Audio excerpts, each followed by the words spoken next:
Dear UPSC aspirants, welcome to exams meet academy.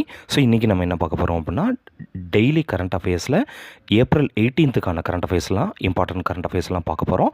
So அதில் first current affairs என்ன அப்படின்னு சொல்லி பார்த்தீங்கன்னா, 17th ஏப்ரல் 2026 அன்று நிறைவடைந்த சாதனா சப்தா 2026 முயற்சி முதன்மையாக எந்த குழுவிற்கானது அப்படின்னு சொல்லி கேட்டிருக்கிறாங்க. இது யாருக்கு அப்படின்னு சொல்லி பார்த்தீங்கன்னா, சிவில் சர்வன்ஸ்க்காக தான். சரிங்களா, இதுக்கான விரிவாக்கத்தை பார்த்துருவோம். ஏன்னா சில நேரங்களில் அந்த விரிவாக்கம் கேட்குறாங்க. ஸோ இதில் சாதனா அப்படின்றதுல இந்த எஸ் அப்படின்றது வந்து என்னென்னா ஸ்ட்ரென்தனிங், அடுத்து ஏ அப்படின்றது வந்து என்னென்னா அடாப்டிவ், டி அப்படின்றது வந்து என்னென்னா டெவலப்மெண்ட், அண்டு ஹெச் அப்படின்றது வந்து என்னென்னா ஹியூமன், ஏ அப்படின்றது வந்து என்னென்னா ஆப்டிடியூட், ஃபார் என்னன்றது வந்து என்னென்னா நேஷன், ஏன்றது வந்து என்னென்னா advancement. Strengthening, adaptive, development and human aptitude for nation advancement அப்படின்றது தான். சரியா? ஸோ இது எதுக்காக அப்படின்னு சொல்லி பார்த்தீங்கன்னா, இங்கே இருக்கக்கூடிய சிவில் சர்வீசஸ் ஆஃபீஸர்ஸ் எல்லாத்தையுமே வந்து என்னென்னா ஃப்யூச்சருக்காக ரெடி பண்ணுறது தான். இன்னும் சொல்லப்போனால் வந்து என்னென்னா விக்ஷித் பாரத் இருக்கு இல்லையா, வளர்ந்த இந்தியா, அதற்காக தயார் பண்ணுறது தான். சரிங்களா? இது எது அப்படின்னு சொல்லி பார்த்தீங்கன்னா, மிஷன் கர்மயோகி. இதுவும் நீங்கள் கேள்விப்பட்டிருங்க, சிவில் சர்வீசஸோட சம்மந்தப்பட்ட ஒன்று. ஸோ மிஷன் கர்மயோகியினுடைய ஒரு இனிஷியேட்டிவ் தான் இதுவும். சரியா? ஸோ அதுதான் வந்து என்னென்னா இந்த சாதனா சப்தா அப்படின்றது அரசு ஊழியர்கள், சிவில் சர்வன்ஸ்க்காக கொண்டு வரப்பட்டது. சரியா? அடுத்தது பார்த்துருவோம். அடுத்தது 17 ஏப்ரல் 2026 அன்று திவ்ய பாரதம், இந்தியாவின் ஆன்மாவிற்கான ஒரு ஜன்னல் அப்படின்ற தொகுப்பை வெளியிட்டவர் யார் அப்படின்னு சொல்லி கேட்டிருக்கிறாங்க. சரியா? So who released the anthology Divya Bharati, a window to the soul of India on April 2026 அப்படின்னா சுமன் பெரி அப்படின்றது தான். இவர் யார் அப்படின்னு சொல்லி பார்த்தீங்கன்னா நிதி ஆயோக். சரியா? சரி, அப்போ இந்த திவ்ய பாரத் அப்படின்னா என்னன்றதை நம்ம புரிஞ்சுக்குவோம். இது என்ன அப்படின்னு சொல்லி பார்த்தீங்கன்னா, டூரிசம் இருக்கு இல்லையா, tourism as a driver of inclusive growth. சரியா? அடுத்தது cultural pride and sustainable development. சரியா? ஸோ இது எதுக்காக அப்படின்னு சொல்லி பார்த்தீங்கன்னா, சுற்றுலாத்துறையை இன்க்ளூசிவ் க்ரோத் அப்படின்னா ஒருங்கிணைந்த வளர்ச்சி. சரியா? அடுத்து வந்து என்னென்னா கல்ச்சரல் ப்ரைடு அப்படின்னா கலாச்சார பெருமைகள், சஸ்டைனல் டெவலப்மெண்ட் அப்படின்னா வந்து என்னென்னா நீடித்து நிலைக்கக்கூடிய வளர்ச்சி. ஸோ அப்போ சுற்றுலா வந்து என்னென்னா ஒருங்கிணைந்த வளர்ச்சி, அதுக்கப்புறமேல்ட்டு வந்து பார்த்திங்கன்னா கலாச்சார பெருமைகள் மற்றும் நிலைத்த வளர்ச்சியினுடைய ஒரு அம்சமாக எடுத்துகிட்டு போகிறதுக்கு பேர் தான் வந்து என்னென்னா திவ்ய பாரத் அப்படின்றது. சரிங்களா? அடுத்ததாக இப்போ இந்த மாதிரியான கொஷின்ஸ் எல்லாம் கூட வந்து என்னென்னா எக்கனாமியில் கேட்க ஆரம்பிச்சிட்டாங்க. அதுவும் பார்த்துக்கோங்க. 2025-26 நிதியாண்டில் அரசு அங்கீகரித்த ஸ்டார்ட் அப்களின் தோராயமான எண்ணிக்கை என்ன அப்படின்னு சொல்லி கேட்டிருக்கிறாங்க. ஸோ தோராயமாக எவ்வளோ அப்படின்னு சொல்லி பார்த்தீங்கன்னா 55,200. சரிங்களா? 55,200 பக்கம் இது பண்ணியிருக்காங்க. இதில் இன்னொரு இது வந்து என்னென்னா சொல்லுங்கள், இதுவும் வந்து என்னென்னா டிஎன்பிஎஸ்சியில் ப்ரீவியஸ் இயரில் கேட்ட ஒரு கொஷினையே உங்ககிட்ட கேட்குறேன். எத்தனை பேருக்கு உடனடியாக தெரியுதுன்னு பார்த்து சொல்லுங்கள். அப்படி இல்லைன்னா நெட்லேயோ சர்ச் பண்ணி சொல்லுங்கள். ஸ்டார்ட் அப் இந்தியா அப்படின்னு சொல்கிறோம் இல்லையா, இந்த ஸ்டார்ட் அப் இந்தியா இருக்கு இல்லையா, இந்த ஸ்டார்ட் அப் இந்தியாவுடைய தினம், ஸ்டார்ட் அப் டே என்றைக்கு நாம் கொண்டாடுறோம் அப்படின்னு சொல்லிட்டு இது பண்ணுங்கள். ஏன்னா இந்த ஸ்டார்ட் அப் இந்தியா ஸ்கீமை லான்ச் பண்ணனால தான் வந்து என்னென்னா ஸ்டார்ட் அப் டேவாக கொண்டாடுறோம். ஸோ இது வந்து என்னென்னா 10வது வருஷத்தையும் நம்ம செலிப்ரேட் பண்ணோம் இந்தியாவில். சரியா? அதனால் அது என்னன்றதை பார்த்துட்டு கமெண்ட்டில் சொல்லுங்கள். சரியா? அடுத்ததாக காலநிலை ஆராய்ச்சிக்காக ஆக்ஸ்ஃபோர்ட் பல்கலைக்கழகத்துடன் புரிந்துணர்வு ஒப்பந்தம் செய்த தமிழக பல்கலைக்கழகம் எது அப்படின்னு சொல்லி கேட்டிருக்காங்க. சரிங்களா? இது எது அப்படின்னு சொல்லி பார்த்தீங்கன்னா அண்ணா யூனிவர்சிட்டி. சரியா? அண்ணா யூனிவர்சிட்டி அப்படின்றதோட இன்னொன்று என்ன அப்படின்னு சொல்லி பார்த்தீங்கன்னா, இங்கே centre for climatic change and disaster management அப்படின்னு ஒன்று இருக்குது. சரிங்களா? அதாவது பருவநிலை மாறுபாடு மற்றும் பேரிடர் மேலாண்மைக்கான மையம் அப்படின்னு ஒன்று அண்ணா யூனிவர்சிட்டியில் இருக்குது. அதுவும் ஆக்ஸ்ஃபோர்டு யூனிவர்சிட்டியை சேர்ந்த ஆராய்ச்சியாளர்கள் எல்லாம் சேர்ந்து வந்து என்னென்னா கிளைமேட்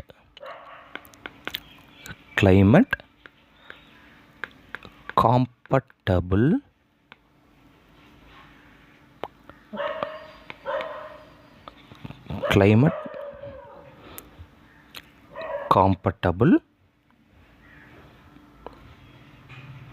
growth அப்படின்னு சொல்லிட்டு ஒரு ப்ரோக்ராம் இருக்குது. சரியா? அந்த ப்ரோக்ராம் தான் வந்து என்ன அப்படின்னு சொல்லி பார்த்திங்கன்னா இந்த இது. சரியா? ஸோ அதுதான் வந்து என்னென்னா இந்த ப்ரோக்ராமில் தான் அண்ணா யூனிவர்சிட்டியும் அவங்களும் சேர்ந்து இது பண்ணுவாங்க. சரிங்களா? So climate compatible growth. சரியா? ஸோ இதில் தான் இவங்க வந்து இது பண்ணுவாங்க. சரியா?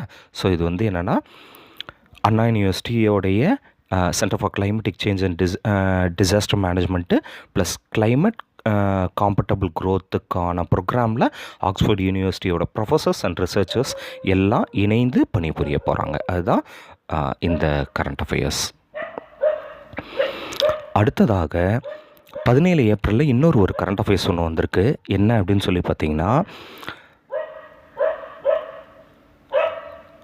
ஏப்ரல் 17, 2026 அன்று தமிழக அரசு எந்த துறைக்கு சிறப்பு பசுமை மானியத்தை அறிவித்துள்ளது அப்படின்னு சொல்லி பார்த்தீங்கன்னா எலக்ட்ரானிக் வெஹிக்கிள் சார்ஜிங் ஸ்டேஷன்ஸ். சரியா? ஸோ இது பார்த்துக்கோங்க. அடுத்ததாக தமிழகத்தின் எந்த துறைமுகம் பசுமை ஹைட்ரஜன் உபகரணங்களை அதிக அளவில் கையாண்டு சாதனை படைத்துள்ளது?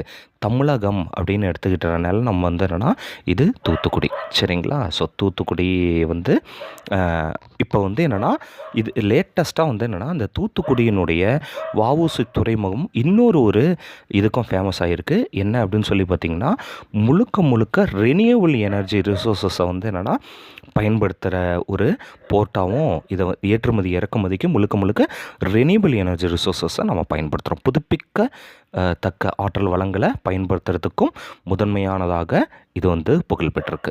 சரிங்களா? அடுத்ததாக ஏப்ரல் 17, 2026 ஸ்டேட்டஸ் படி நிலவரப்படி எந்த ஏற்றுமதி பிரிவில் இந்தியாவிடம் தமிழகம் முதல் இடத்தில் உள்ளது அப்படின்னு சொல்லி பார்த்தீங்கன்னா எல்லாமே தான் மின்னணு பொருட்கள், ஆட்டோமொபைல், அதுக்கப்புறமேல்ட்டு ஆயத்த ஆடைகள். சரியா? ஸோ அதாவது வந்து என்னென்னா மின்னணு ஏற்றுமதியில் வந்து என்னென்னா நம்ம எவ்வளோ இருக்கோம் அப்படின்னு சொல்லி பார்த்திங்கன்னா 41% இருக்கிறோம். சரியா?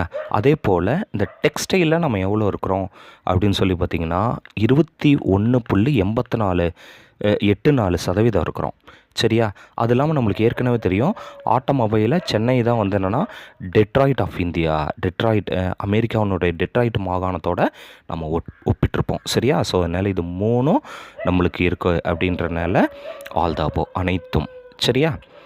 ஓகே. ஸோ அடுத்து வந்து என்னென்னா சென்னையினுடைய எந்த புறநகர் பகுதியில் புதிய ஃபின்டெக் சிட்டி கட்டிடம் திறந்து வைக்கப்பட்டுள்ளது? இது பழைய கரண்ட் அஃபேர்ஸ் தான். ஏன்னா ஏற்கனவே இது எங்கே அமைய உள்ளதுன்னெலாம் கேட்டிருக்காங்க.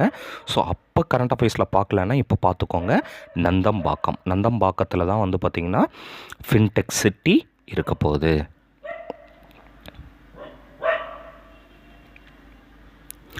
அடுத்தது இந்த கரண்ட் அஃபேர்ஸ்லாம் கேட்க மாட்டாங்க, ஜஸ்ட் நீங்கள் மட்டும் தெரிஞ்சுக்கோங்க. சரிங்களா? ஏன்னா ராமேஸ்வரம் அருகே எந்த மீனின் அரிய இனத்தை கண்டறிந்ததாக தமிழக மீன்வளத்துறை தெரிவித்துள்ளது அப்படின்னு சொல்லி பார்த்தீங்கன்னா ப்ளூஃபின் டூனா. சரிங்களா? ஸோ இது பெருசாக கேட்க மாட்டாங்க, பார்த்துக்கோங்க. அடுத்ததாக TN folk dance was recommended for intangible cultural heritage status. Intangible அப்படின்னா பார்க்காத, தொட்டுணர முடியாத ஒரு விஷயம், உணரக்கூடியதாக மட்டும் இருக்கக்கூடிய ஒரு கலாச்சார பாரம்பரிய அந்தஸ்து எந்த நடனத்துக்கு கொடுக்கணும்னு சொல்லிட்டு முக்கிய குரல்கள் எழுந்திருக்கு அப்படின்னு சொல்லி பார்த்திங்கன்னா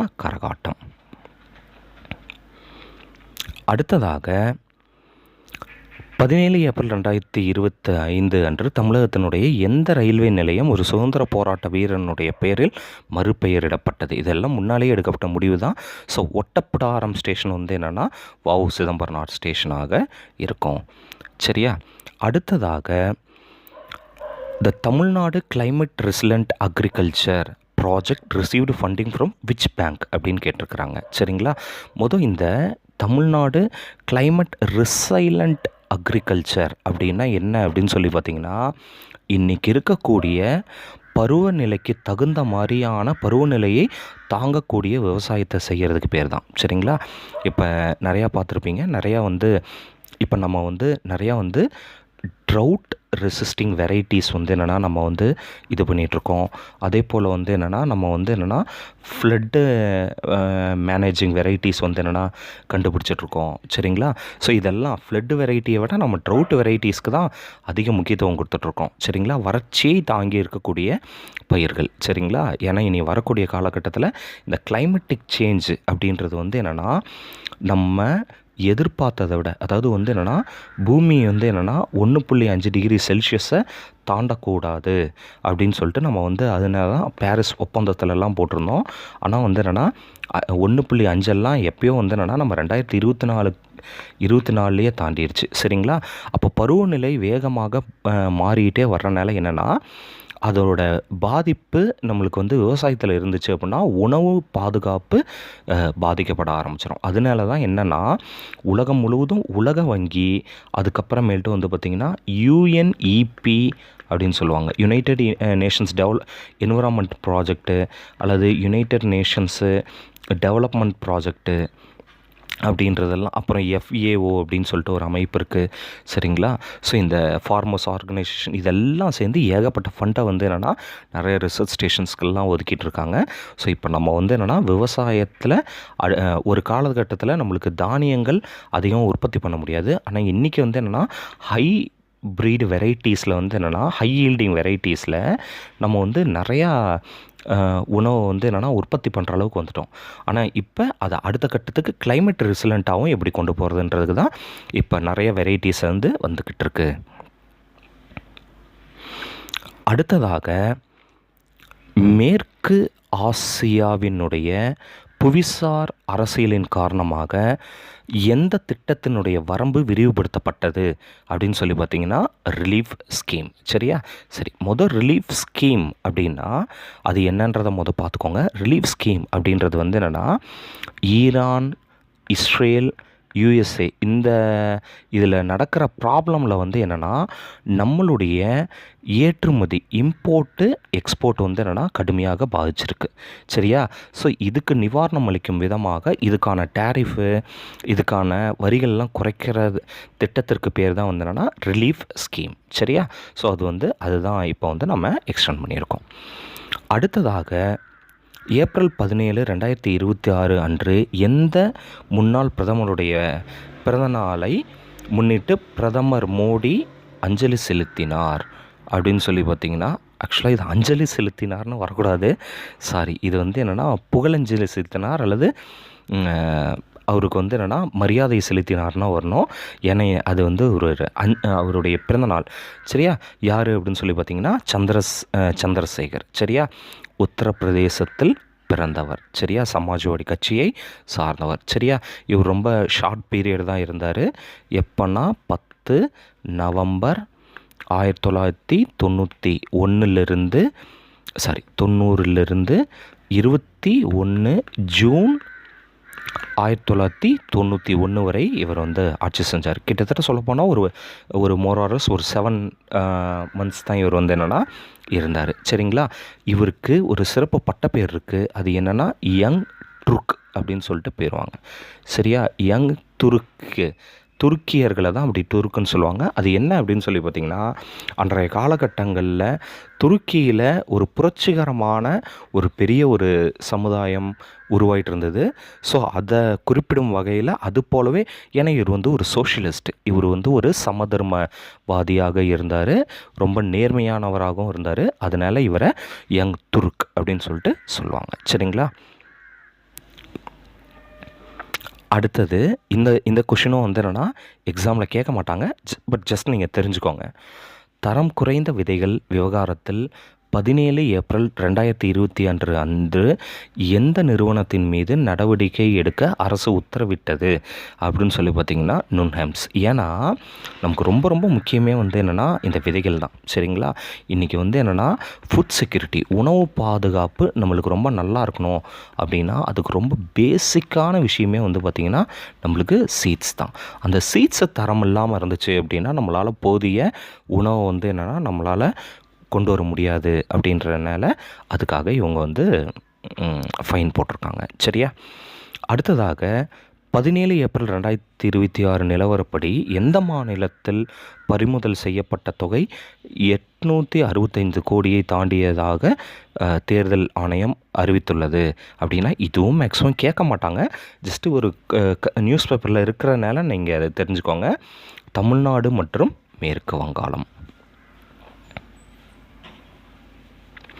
அடுத்தது ரொம்ப முக்கியமான ஒரு இதுதான். 17 ஏப்ரல் 2026 அன்று நடைபெற்ற கூட்டத்தில் சாஸ்-சி திட்டத்தின் கீழ் எந்த துறையில் சீர்திருத்தம் விவாதிக்கப்பட்டது அப்படின்னு சொல்லிட்டு கேட்டிருக்கிறாங்க, சரிங்களா. முதல் சாஸ்-சி அப்படின்னா வந்து என்னென்ன இது பண்ணிக்கோங்க. Special assistant to states for capital investment அப்படின்றது தான் நம்ம வந்து என்னென்னா சாசி அப்படின்னு சொல்கிறோம். இது அதாவது வந்து என்னென்னா ஒரு குறிப்பிட்ட ப்ரோக்ராமுக்காக மாநில அரசிற்கு முதலீடு செய்வதற்காக ஒதுக்கப்படக்கூடிய ஒரு நிதி தான், சரிங்களா. இது சுற்றுலா, கல்வி அந்த மாதிரியெல்லாம் நிறைய இதுக்கு ஒதுக்கியிருப்பாங்க. ஸோ இந்த 17 எதுக்கு ஒதுக்குனாங்க அப்படின்னு சொல்லி பார்த்திங்கன்னா லைவ் ஸ்டாக்கு, சரிங்களா. ஏன்னா இந்த கால்நடை மேலாண்மைக்கான அல்லது இந்த கால்நடைகளுக்கான ஒரு மாநாடு வந்து நடந்துகிட்ருக்கு, சரிங்களா. ஸோ பசுதான் எப்படி வந்து என்னென்னா கால்நடைகளை இது பண்ணுறது, அதுக்கப்புறமேல்ட்டு பசுக்களை ஹைப்ரிட் வெரைட்டிஸ் ஆஃப் கவ்வு இதெல்லாம் வந்து என்னென்னா எப்படி கொண்டு வர்றது அப்படின்றதெல்லாம், எப்படி வந்து என்னென்னா மேலாண்மை செய்கிறது, இன்னும் வந்து பால் பொருட்கள் ஒயிட் ரெவல்யூஷன்லாம் எப்படி மேம்படுத்துறதுன்றதெல்லாம் நடந்துகிட்ருக்கு. ஸோ அதில் வந்து என்னென்னா அந்த சாக்சி திட்டம் வந்து என்னென்னா அது குறித்த சீர்திருத்தங்கள் கால்நடை துறையில் விவாதிக்கப்பட்டது, சரிங்களா. ஸோ இதுதான் இன்றைக்கி இருக்கக்கூடிய இம்பார்ட்டன்ட் கரண்ட் அஃபேர்ஸு. ஸோ அடுத்து டெய்லி நம்மளுக்கு கரண்ட் அஃபேர்ஸ் இருக்கும், அதையும் பார்த்துக்கோங்க. அது இல்லாமல் வந்து என்னென்னா மெயின்ஸ் ரிலேட்டடாகவும் ஒவ்வொரு கரண்ட் அஃபேர்ஸ் போட்டுகிட்டே இருப்போம். ஸோ அதுக்காகவும் சேனலை பார்த்துக்கிட்டே இருங்க. தேங்க்யூ.